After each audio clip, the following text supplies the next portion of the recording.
Mul on siin käes üks memorabiil, kus mina ja Peksi oleme pildi peal ja siin on Peksi autogramm ka. See oli üks maailma esimesi Toyota GR Yariseid ja see auto tuli Eestisse tänu sellele, et siin toimus WRC etapp, kohe varsti 5 aastat vana pilt ja minul õnnestus sõita selle sõidukiga Tallinnast Tartusse, seal andsin võtmed Benedictas Vanakasele, kes on Leedu, ütleme, Dakarias ja tema sõitis 2020 Rally Estonial siis GR Yarisega 0. Hiljem läks see sama auto Nürburgringile testidele ja mingil kummalisel põhjusel jäeti Rally Estonia klepsud sinna peale. Ja kuna tegemist oli eeltoodaga autoga, millel polnud niisugust päris VIN-koodigi, siis meie andmetel see konkreetne auto lõpetas kuskil pressi all. Nüüd aga oleme endale proovida saanud väga unikaalse GR Yarise. Kokku on neid autosid maailmas 200 tükki, 100 parempoolse ja 100 vasakpoolse rooliga. Eestisse algselt ei oleks pidanud neist justkui ükski jõudma, aga kuna meil on autohullude kontsentratsioon nii suur, siis neid on lausa Eestis nüüd juba 5 tükki. 3 sellise sõiduki loovutuse juures Amservice oli meil au viibida. Ühe autoga sõidab keegi eestlasest Kalle Rovanpera sõber ja üks on siin Unibeti kirjad ukse peal, mis siis on Kalle suurtoetaja Unibeti kasutuses ja täidab promo eesmärki. Meie saame selle autoga siin Laitse rallipargis täna mõned kiiremad triibud teha.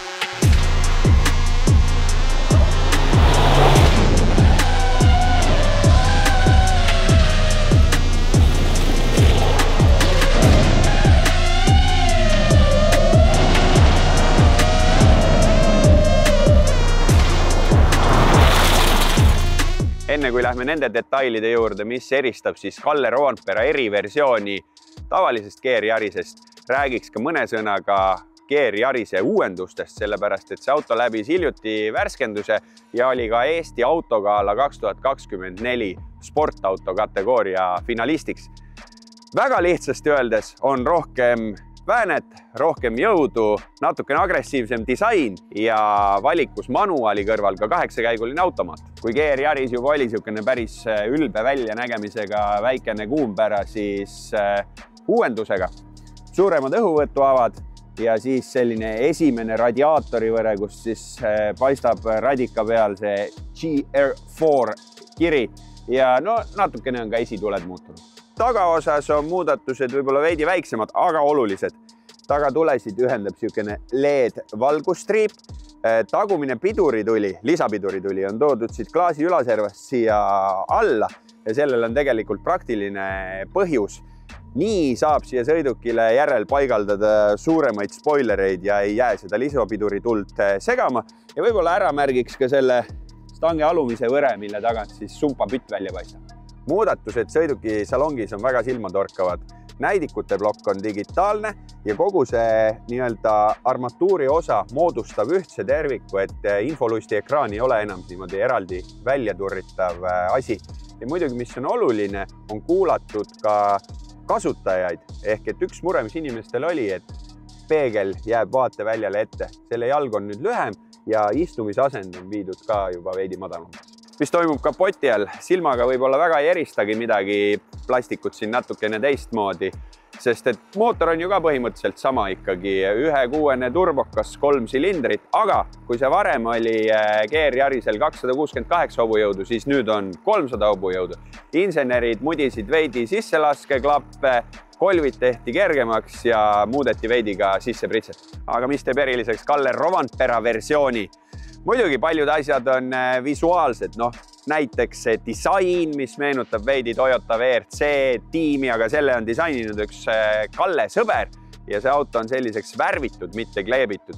Siin muidugi Unibet on oma logod veel peale pannud, aga on väga palju ka siukseid vihjeid igasuguste kirjade ja sildikeste näol, et ikka tegemist on Kalle Rovanpera versiooniga.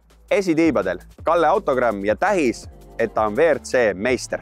Tagaluugil silt, et see on Kalle Rovanpera eriversioon. Interiöris siis roolilistmetel on kasutatud sinivalget niiti, mis on siis vihje Soome lipule ja siin kõrvalistuja silme ees on silt, kus on siis ka kirjas, et 22-23 maailmameister Kalle Rovanpera ja mitmes auto siis nagu näete, siis see on 121. sõiduk 200-st. Aga detailid, mis muudavad ka sõiduomadusi, siis PBS, kergmetallväljad, muidugi Toyota Gazoo Racing logoga ja tagaspoiler, mis annab muidugi juurde surujõudu ja kui tahad, siis võid selle kaldenurgaga ka mängida. Ja veidi teist laadi tagatihver. Mida täpsemalt muudetud on, ei tea, aga kirjelduse järgi eeldaks lukustavat tagadiferentsiaali. See muudab võrreldes tavalise piiratud libisemisega tihvriga auto käitumist agressiivsemaks, aga parandab ka muidugi jõukandmist pinnasele. Ja muidugi peaks see tagatihver kokku sobima ka spetsiaalselt selle jaoks Kalle Rovanpera poolt sätitud sõidurežiimidega. Kui tavalisel GR-Yarisel on siin normal, gravel ja track, siis Kalle Rovanpera editionil on normal, donut ja Kalle. Donut režiim, see on ju muidugi loodud sellepärast, et esiteks Kalle on suur drifti fänn ja muidugi siis saad sõõrikuid teha, aga see režiim tagab ka selle, et sul jääb sõiduki üle kontroll. Ja režiim Kalle võtab välja maksimaalse sõidukil olevast tagatihvrist. Kindlasti on see mõeldud kiireks sõiduks, jaotates jõudu esi- ja tagateljele võrdsemalt ning kurvi minnes lubatakse agressiivsemalt saba ette visata. Kurvist välja kiirendades rebib sõiduk ennast rutem sirgeks. Ehk kui sul on oskused, siis Kalle režiimis saab kurve väga kiiresti läbida. Ja kuna teie nagunii ei usuks, et mida mina selle autoga sõitmise kohta räägin, siis ma jätan selle au oma ala eksperdile.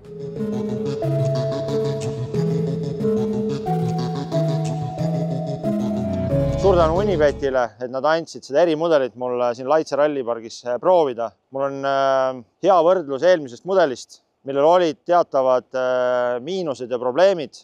Seda ka siin katsetasin.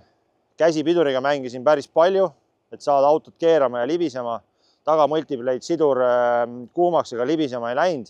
Tundub, et tihvriga soft on parem, mootoris on rohkem jõudu ja väänet ja just aeglastest nurkadest ja tagasipööretest on seda väga hästi tunda, kuidas ta ilusti jõuga läheb jooksma, saab trajektooriga mängida, et super auto ja 10 punkti. Ja kuigi meie tegime selle autoga siin täna pulli, siis väga paljud, kes on selle endale kätte saanud, on viinud selle koju, pannud seisma ja ostnud investeeringu eesmärgi, sellepärast, et kui selle auto sai kätte kusagil 60 000 eest, siis me teame, et üks Kalle versioon on läinud turul müügiks 90 000-ga ja Mobiles hetkel, millest me üldse ei rääkinud, 200 autot on ka Ogieri eriversiooni. Üks on vist 120 ja teine 140 000. Nii et see auto on igal juhul eriline.